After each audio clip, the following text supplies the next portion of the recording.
Over the past about 5 years, I really implemented a lot of rules into my life around spending and frugal living, and that's allowed me to buy multiple properties, start investing, save up enough to be able to leave my job and start some different side hustles. So it's really been a huge thing for me. It's been super important, and that's what I wanted to share with you guys in this video. Be okay with walking away. I don't think I've ever regretted walking away from something and not actually buying it. I've regretted a ton of stuff that I've just impulse bought, but almost nothing that I was like, should I get this? I don't know. And then you kind of leave it and you walk out of the store and then you're like, I didn't need that thing. That's crazy. So just being okay with just walking away from something, or especially online, just putting it in your shopping cart for 30 days before you buy it and reevaluating it later. A lot of the times, I would say well over 50% of the time, when you go back even a day later or a week later, you realize that that thing that you thought was so important, you were just about to spend money on, is not actually necessary. Be overly conscious of ads. Next time you're watching TV or you see an ad in this video, look at what that ad is telling you. Is it telling you a solution to a problem that you actually have, or is it making up a problem, a created thing that you need, and then trying to sell you that thing for something that's not actually a necessity to you? When I started being really conscious of what ads are actually saying, it starts to get really messed up. Like, it's all about materialism and consumerism. You need this in order to be happy. Your friends will think you cool if you own this. Like, you buy your wife or your kid a brand new car and you look at like they're so happy with this car. You don't realize that if most people do that, they're not going to be able to afford it. It'll cause years of stress.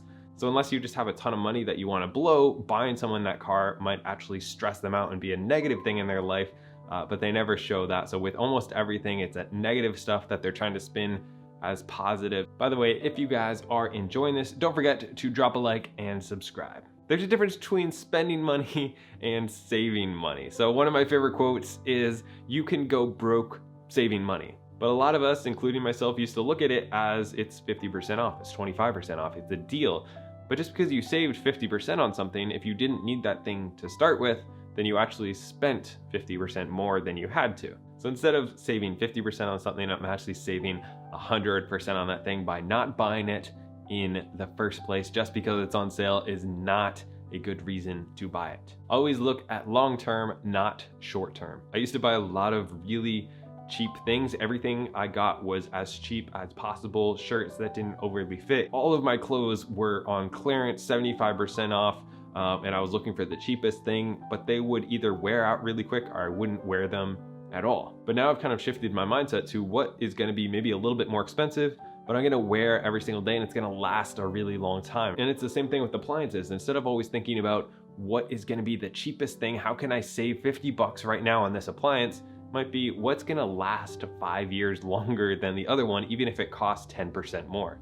Don't forget about the little things. I might have taken this too far, to be perfectly honest, but I have a really hard problem with spending money on cheap little things, a bottle of water at the store, having any type of subscriptions, things like that, where you look at it as it's only 10 bucks, it's only 5 bucks, it's only $10 a month. The little things that you don't think really make any difference. Like just spending 10 bucks a day on lunch or whatever that random stuff is can be $3,650 at the end of the year. And if you do that on multiple different things and they start to add up, well, now you're saving thousands or tens of thousands of dollars a year just by lowering those little expenses as much as possible. Some things you actually have to enjoy, and I do need to kind of find that balance where it's okay to spend on some stuff, but if it makes absolutely zero difference and tomorrow, whether you have this thing or you don't have it, will make no difference. Learning to cut those things out by being prepared and practicing self-control can save you a ton of money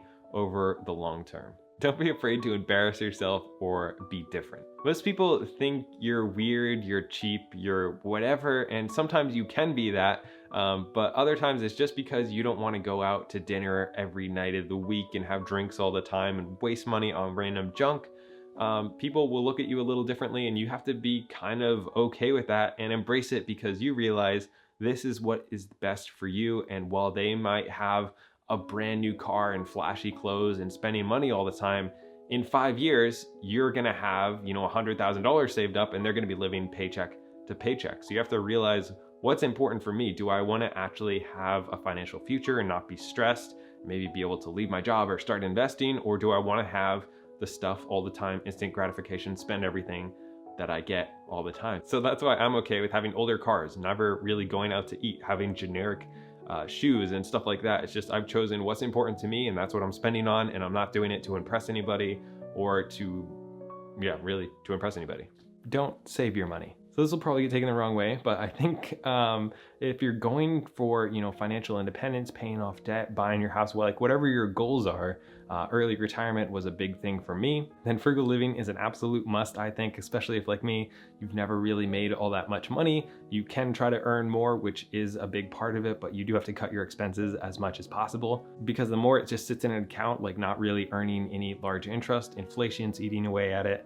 Just a bunch of different things. So while it's a huge important step, eventually you do have to invest it. I'm not saying just spend it because it's not worth saving, but at some point you do need to kind of go for it. And I've done that a couple times now, where just taking everything that I've ever earned, all the money that I've ever saved, and I bought my first rental property. Then I did the whole thing again, emptied everything, bought the second one, and now we're about to do that on a third one. So it's those things of, you gotta, once you save that money, you actually do have to go ahead and invest it if you want to build some real wealth and start earning passive income or whatever, your goals are. Avoid lifestyle inflation and live under your means. That lifestyle inflation is real. It's very real. And as you gain into your 20s and 25 and 30 and 35 and you continue to go up, more and more things happen. Suddenly you feel like, again, you need a bigger house, you need a bigger car, you need a new watch, you just need all these different things that you see everybody else having, and your lifestyle continues to get more and more and more expensive. The thing that's really helped me is I've spent the exact same amount of money pretty much over the past couple of years, and my income has been really low, and then it went higher when I actually had a full-time job, and then it dropped down to almost nothing when I was just doing YouTube, and now it's back higher again. And despite the entire time, while my income stays up here, I stay at a very frugal baseline right here, and it doesn't really matter how much I'm spending. My lifestyle does not change at all, and that's something that I want to happen. Whether I'm making 20 grand a year or $200,000 a year, I don't want my lifestyle to really change. I want to take that excess money and either invest it or help people with it.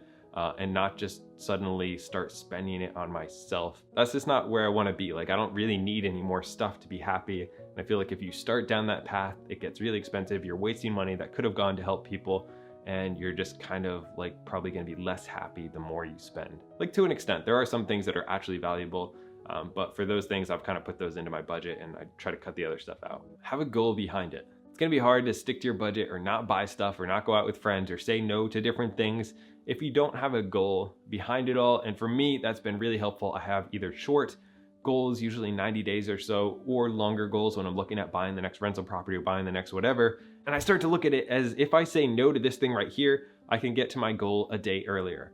Or if I say yes to that, am I okay with pushing off my goal 5 days in order to do that? And if the goal is exciting enough, it'll make a lot of decisions for you, make budgeting wicked easy, all those decisions so easy if you have a really exciting goal for why you're trying to save up money and why it is important to you. And that's a really important thing to start before anything else. What goal do you actually think you can get to in the next couple months, and what dollar amount you need to get there, and then what decisions you have to make throughout the rest of your life in order to cut things down to get to where you want to be. So that's what I got, guys. If you enjoyed this, don't forget to subscribe, drop a like, all that YouTube stuff, and I'll see you next week.